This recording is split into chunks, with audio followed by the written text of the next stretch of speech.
Brandon Hines and Mike Driggers on Money 105.5. Good morning. All right. How are you this morning? I am good. I'm actually excited about this guest today. CEO and founder of the Public Speakers Association. Absolutely. Author of 7 international bestsellers, hosts TV shows, been on magazines, a client a day of the coffee shop way, own your fabulousness. I mean, I'm just reading through the stuff this week. I was like, this is going to be an awesome guest today because we always talk about one too many.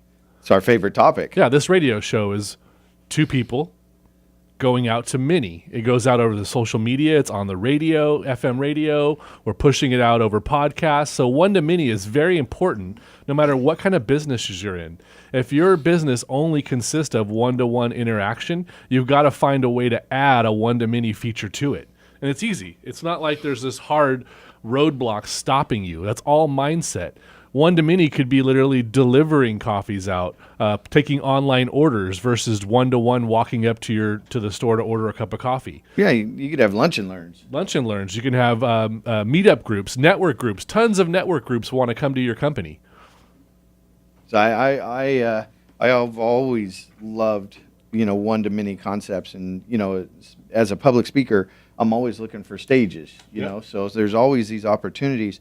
And the beautiful thing about that is your message is being delivered to groups versus trying to do one-on-one traditional marketing. And so if you don't have a one-to-many plan in your marketing budget or plan, then you need one, because in today's world, that's part of positioning yourself as an expert in your niche. Being an influencer is having that one-to-many, whether it's through social media, whether it's through a radio station, TV show, whatever it is, or getting on stages and doing presentations. You need to have that in your marketing today. There's just no question that if you don't have this, you should be doing a tip a day video in social media. At minimum, you should be doing one. You could do 5 tips on Monday, like you record 10 minutes, each 2 minutes long. Then you splice it up, and now you have one for every day for the next 5 days, right? Absolutely. And I talked about this one time where a local baker had gone on KVIE 6, which is the local station here, and they just gave out baking tips.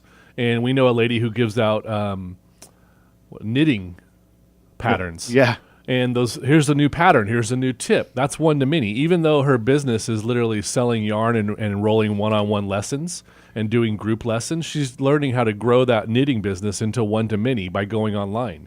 So you could do this in YouTube.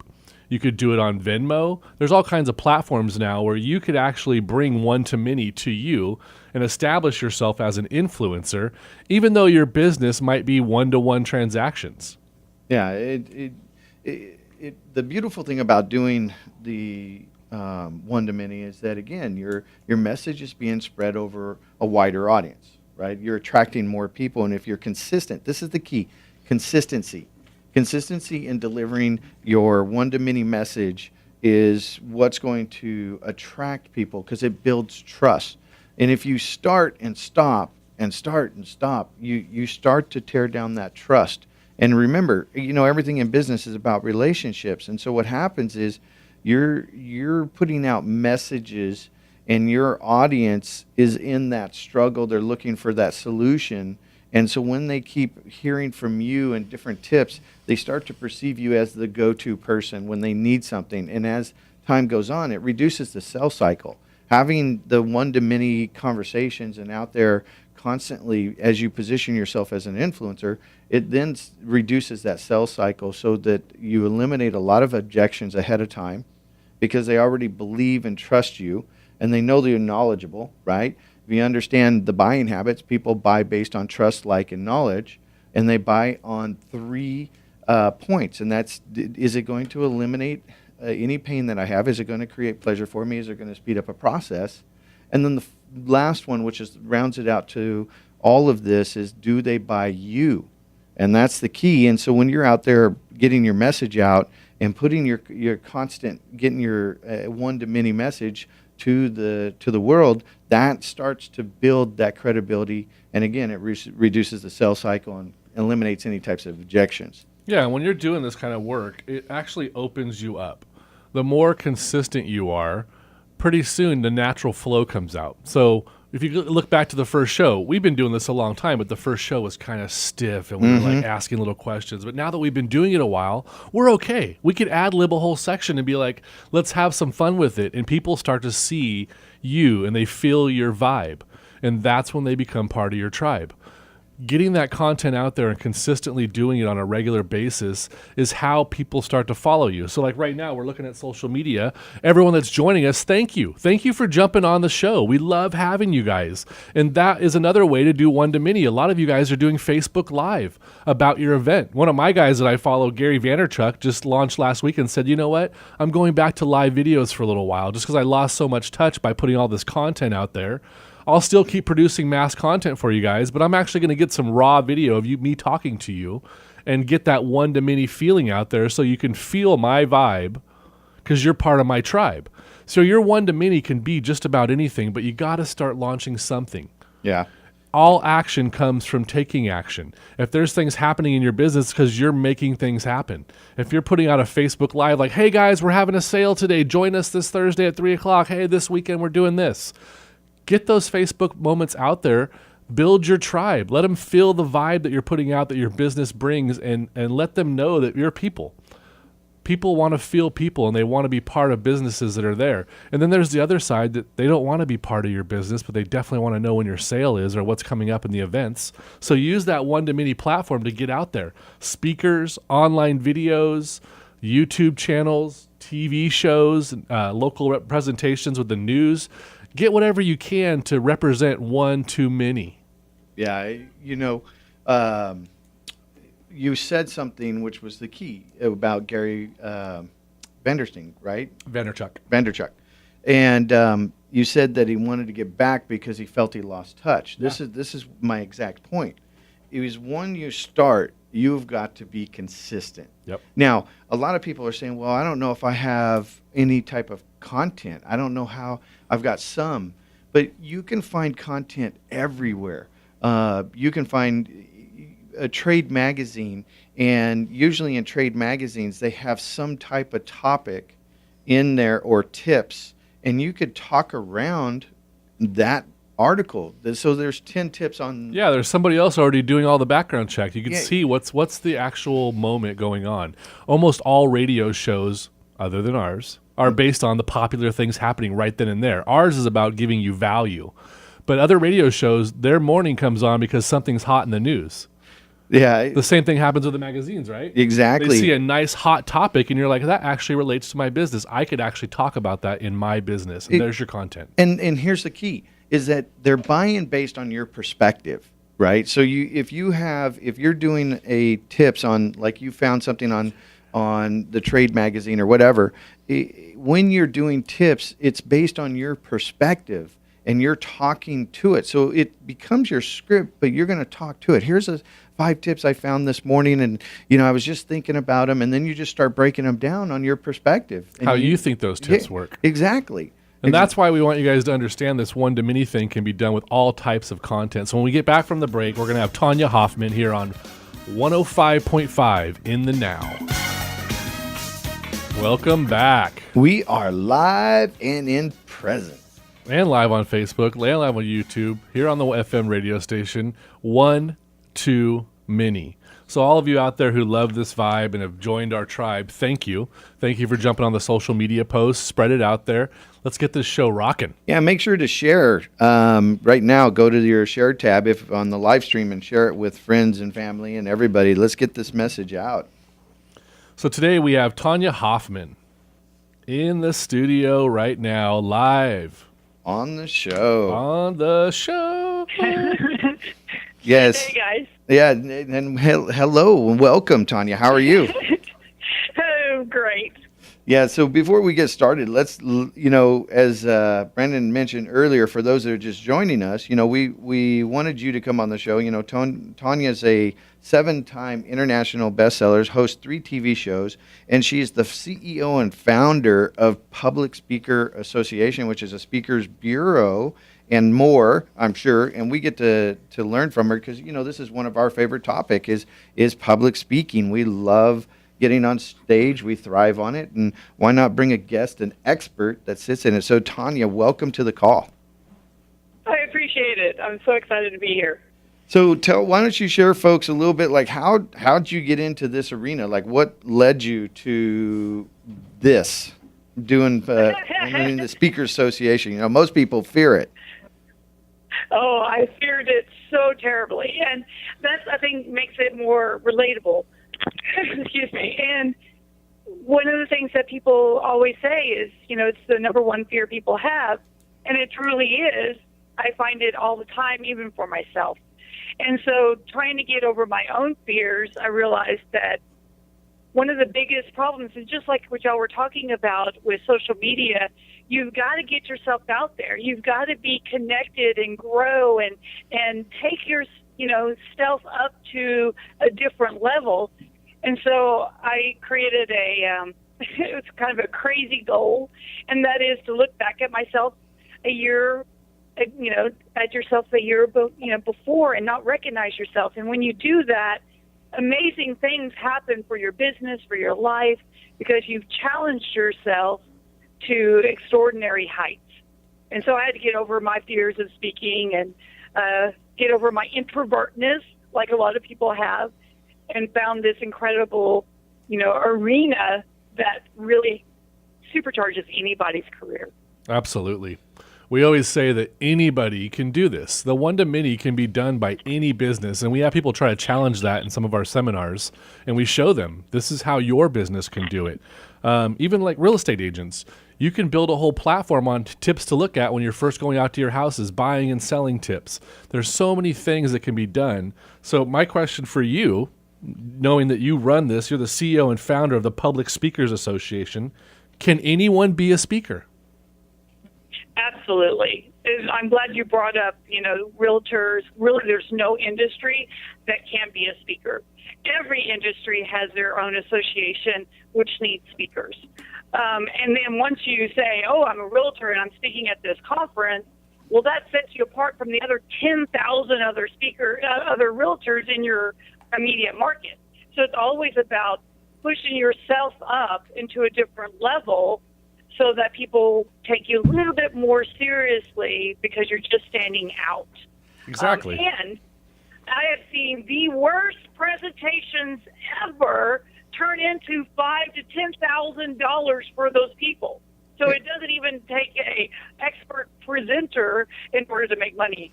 Yeah, I mean, I've seen some really terrible speakers in my day. I've been around speakers since I was 16, and I've seen some terrible, but yet they still seem to perform. And again, they have a connection with the audience. I think it's the key is that they build that rapport quickly. But the presentations aren't that good, but they still sell. And the point is it's positioning. Yeah. You were going to say something. Well, and also if you start really looking at, it's about connecting to the person you're supposed to connect to in the audience that day. Mm-hmm. Are you there for your own ego? Because that's when the presentation has to be perfect. I can't go on stage unless it's perfect. That's your own ego talking. Mm-hmm. Instead of, am I going to give true value to this group where it will resonate with someone that I can help? And that's when you really are a true speaker. Well, you hit on a key point right there, and that is when you speak to help, when you speak to give true value of what it is, and you're not in there for the stage appearance or the celebrity appearance and mindset, that you're there to deliver some value, people are going to eat it up. They want it. They love it, right? They want to have that true value, and they're going to respect you for that. And you nailed it when you say there's that one person in the audience that's going to connect. Exactly. Well, and I've gotten a lot of speakers really upset with me lately because I'm telling people, hey, if you're there for the standing ovation, don't even show up. Yeah. Because that means if everyone is on their feet, yay, that means they're up off their seat and they're walking out. That means you really didn't bring much value to those people. Instead, they should be in the seat, absorbed in whatever you handed them to fill out, either a lead gen or even a sell. because they just didn't get enough of you. They want more of you. They want to go and buy that house or buy that program, whatever it is. Oh, And that brings up a key point too. So when you're doing that and you're up on that stage and you're providing value, that's what you need to do to change lives. When you're out there speaking that day and those people are in the audience feeling that, and you're giving away that true, like Mike always says, that gold nugget that's going to bring value to their lives and allow them to move forward, that's what they're taking away from that. That's what's going to get them to spread that social media piece. They're going to post how great it was to be at your event. That's what's going to change their life. There's so many people that go to these flipping houses real estate events, right? And they learn one good thing. And then there's so many of us that go to these speakers associations and we learn one good thing and we implement it and we put it out there. yeah. So Tanya, Yeah. what do you need to be as a speaker? What do you need to do to change lives? Like you were starting to go down this path of providing value. Why don't you share a little bit about that? Yeah, to really take, I've got allergies awful today, so I apologize, guys. So when you really look at taking it into the next realm, right, and this is what makes between a good speaker and a great speaker, is great speakers get out and they talk as much as possible because it's all about tweaking. So again, if you memorized your presentation and it's as perfect as you can get it, you're then in your head and not in your heart. So if you're there and you're giving great value, because obviously each person who speaks, they know their stuff. Stop memorizing. Start being in the moment. Start connecting to your audience. Even if you're on Facebook Live, talk to people as if you're talking into their eyes, into their soul. Now you're connecting on a totally different plane, but you can't, get better at speaking unless you actually go and speak. And we're talking about, radio shows, TV shows, video, virtual summits. It doesn't matter what it is. Just get out there and start talking, and you'll naturally get better. Yeah, and if you have a fear of being on camera and you're over the age of 30, you need to see a psychologist because it doesn't matter anymore, right? It doesn't. It really doesn't matter as long as you're providing true value in your message and you can connect with your audience and you're speaking to them. And again, you're there to provide for them, coming in with the servant mindset. That's what's going to feed the audience and your message, and people are going to start sharing and want to be with you and get in business with you or do follow you on everything that you do. And there's a good format to that too. So there's been so many coaches, speakers, authors where I've really started out and I'm just like, hey, let's see your stage presentation, and I open it up and there's 3,000 words per slide, and I'm like, okay, this slide is now called movement. And we're going to put one word on the screen, and I want you to speak from the heart during that whole slide about all that content that you know. But I don't want you to read it because we were all brought up in these old presentation styles. And Mike held on to that stuff for a long time too. He brought me a presentation one time with 1,100 slides in it. Yeah. And I was like, whoa, my 3-day course is only 100 slides. Yeah. I'm so used to the old school, right? And I've been getting really good at cutting down because we know the images. content. Yeah. The people want to hear from your heart. Yeah. That's how you're going to do it. Yeah. So when we have these things called insights, and we just let everybody talk, and the whole hour evolves itself from the heart. Yeah, absolutely. So I have a question for you. So when you have all these sales presentations and people are out there speaking, tell our audience what's the difference between a transactional speaker and a relationship speaker. I love this because you have to decide what camp you're going to be. If you're going to be a speaker, which camp? Are you going to be a transactional or a relationship speaker? And the difference is transactional, I just want to get paid. I just want to go do my thing. I don't really care about the audience. I just want to gobble up as much sales or whatever it is as I can. Versus relationship, I'm there for the event people to make sure their event goes off without a hitch. I'm there for the audience. I want them to give them value, and I want to be there long term with the other speakers so that we all play together. And I find that there's these two very definite groups of people that are in the speaking world right now. And you really, once you go down a direction, it's very hard to get away from that direction, because now you're surrounding yourself and you're being known as either transactional or relationship speaker. Yeah, I agree. I like being a relationship speaker. I think the longevity's there. You can only sell the same audience in the same arena so many times unless you go one-to-many online. Yeah. Exactly. When you And the problem too is when you start looking at the transactionals, they start running out of their groups, right? Because there's only so many people in that space. And so they start to cross-pollinate, which works for a little while, and they can go, oh, I've made $1 million as a speaker, but pretty quick they burn out those relationships, and then they end up scrambling, which is happening to a lot of them right now. Yes. So thank you for those tips. I mean, anyone can be a speaker. In order to change lives, you got to bring true value. Yep. And you've got to pick which side of the road you're on. So after our break, we're going to come back and we're going to really dig down a little bit more and have some more from Tanya Hoffman, the CEO and founder of Public Speaker Association. We'll see you guys after the break on In the Now. Series on Money 105.5 and the Money 105.5 app. Welcome back to In the Now with Brandon Heinz and Mike Drigger and special guest Tanya Hoffman from the Public Speakers Association. we're rocking the stage. So to give you guys a brief little rundown of what we just went over, we truly believe that any of you can be blah blah blah blah blah blah blah can become an influencer in your realm. You can, and it's okay if you make a few mistakes too. Blah blah blah blah blah. Yeah, exactly. But you got to look at it from anyone. No matter what your business is, an architect, a tax, whatever you're doing, you could become an influencer and get one-to-many programs going that actually spread the word. Anyone can be a speaker in their own niche. And we'll challenge anyone that says they don't have a niche in mind. Post it on social media. We'll find you where you can speak at, whether it's on Facebook, in a forum, a blog. And speaking is not just getting up and talking in front of a room. It could be on a microphone. It could be actually audio recorded on a blog. There's so much stuff you can do. You can do a lot to change lives. So we've talked about, being that relationship speaker versus a transactional speaker.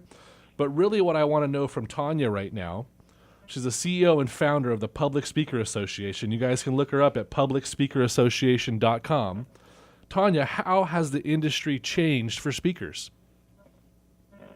Well, a lot of times people, when they think of, I want to be a speaker, it's really, they're thinking of speakers back like 20 years ago. They're thinking of, Les Brown and, Tony Robbins and that kind of a speaker.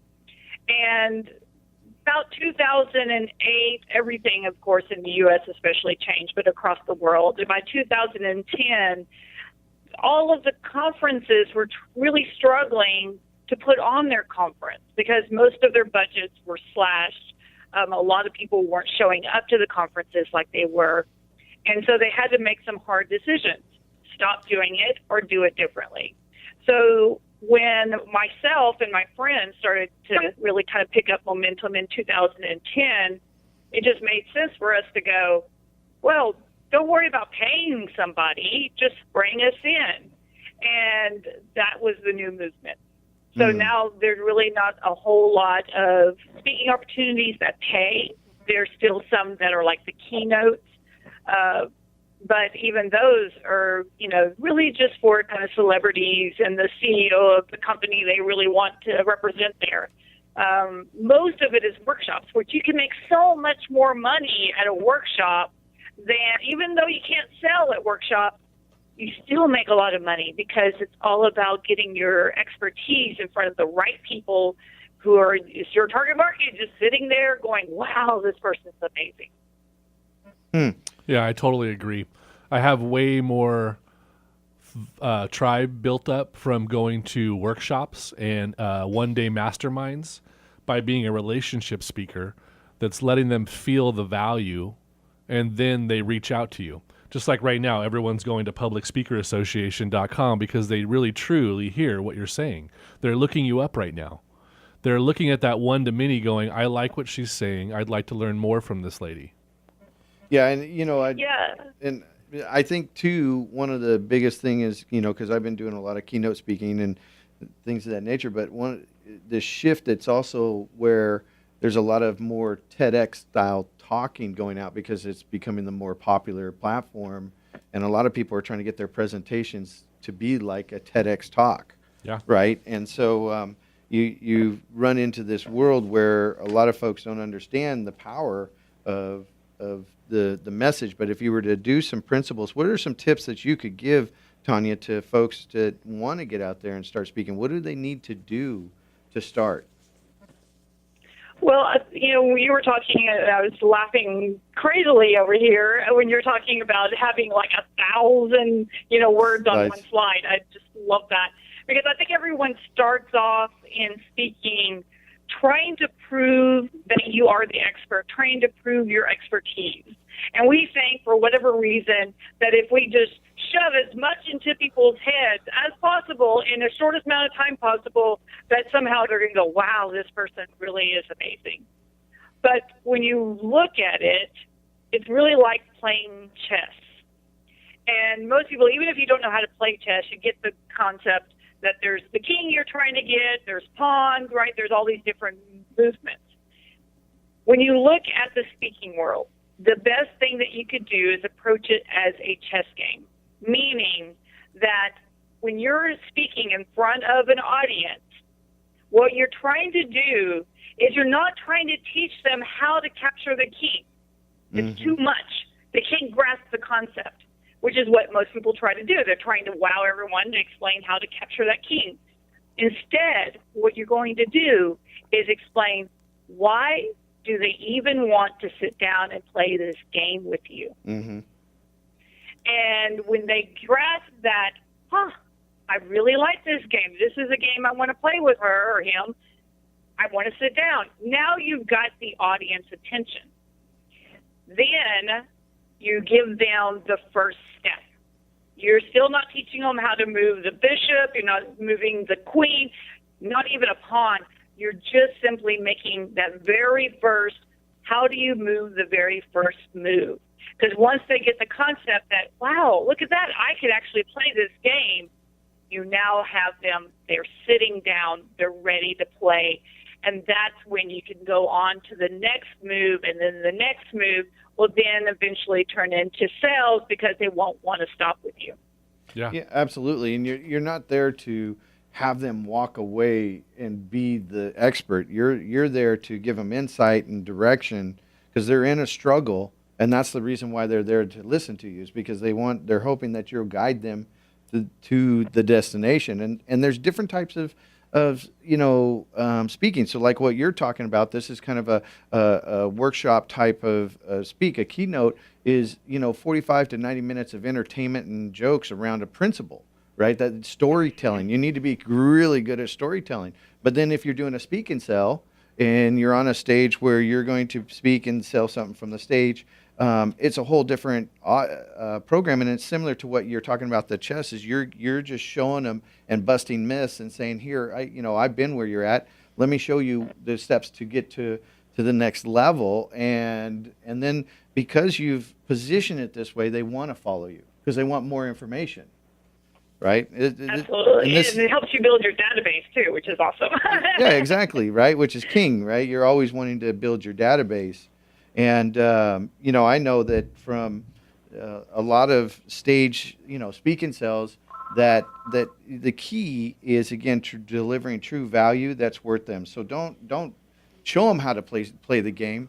Give them tips on how to get to the king, that first move. I love what you're saying about that first move. And then what's the second? And then maybe a third, right? Usually in the presentation. And then for more information to learn how to get all the way there, you can go and download something, right? You can work them right into your sales funnel. Yeah, exactly. Exactly.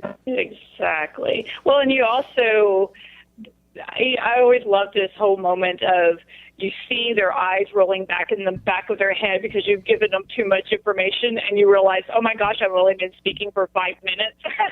Yeah. And they're like writing everything down as fast as they can go. Yeah. They're already burned out and you started. That's when you know you've way covered too much. And also realize that people want to hear stories. That's how Yes. they actually learn and how they remember what you're trying to teach them. So develop your stories, which then doesn't fire hose them, and they don't get burned out quite so fast. Yeah, one of my mentors used the analogy like, let's say that you love pizza, but I push the whole pizza into your mouth at once. Are you going to enjoy it?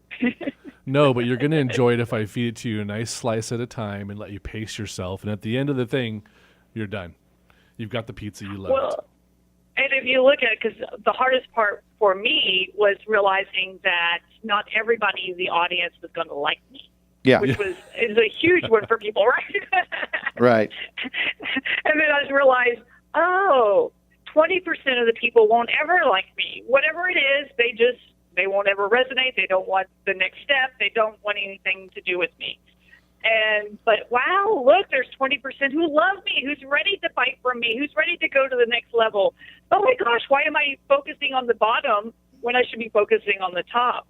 Yeah. And then I also realized that the bottom 20% who doesn't like me, I don't like them either, so who cares? Yeah, they're not your wow clients, so let them flow through the room, take whatever they can out of it, give the value that you can, and let them move forward. I've always said that, if they won't cry at your funeral, it really doesn't matter what they think. Yeah. Right? Move on. And, Exactly. and you said something that was important about the storytelling, because I agree that storytelling is the key, and especially to really connect with your audience is your story. I think when you come out telling your story, from the hero's journey, right? Your struggled and there was a turning point and then success. Your audience is going to connect more with you and better when you really tell in depth about your story in your presentation. And I even have like funny pictures of me from back in the day. Everybody has a funny picture, and so it's easy for people to relate to when you're telling your story and you make this connection with your audience. So storytelling is probably the critical, and not too much humor, right? Stories sell. Yeah, basically, story sells, facts tell. If right? you've got a true story that relates to the topic that you're teaching, they're going to feel your heart. Yeah. They're going to know that the story meant something to you. Otherwise, why would you have even put it in your presentation? Yeah. So some of these things that you can do, I love what you say, like, do you want to play this game with me? It's a way of enticing them. Like, teach them the most valuable thing that you have. Like, when we go out, we'll teach Survey to Success, because if you ask your clients what they want and then you give it to them, you're going to be twice as successful. And we'll teach them that whole piece for the whole 90 minutes. We're not going to teach the whole class in 90 minutes. It's a 3-day course. But that first 90 minutes that they embrace with us, we're going to give them the most valuable lesson they can take home the most value from, so that they can actually go implement that and be successful. And if you help enough people get what they want, you'll have what you want, right? The old Zig Ziglar. Yep. So after the and break, it's also about, yeah, go ahead. okay, go ahead. I was just going to say, and really that story, you got to make sure that it's honed in on a purpose versus Exactly. just telling a story for a story. Yeah, Right. so after the break, I'd like you to tell everybody how to get in touch with you and how to join your speaker association. But right now, we're going to go to a commercial break. My producer's yelling at me going, hey, we got to go.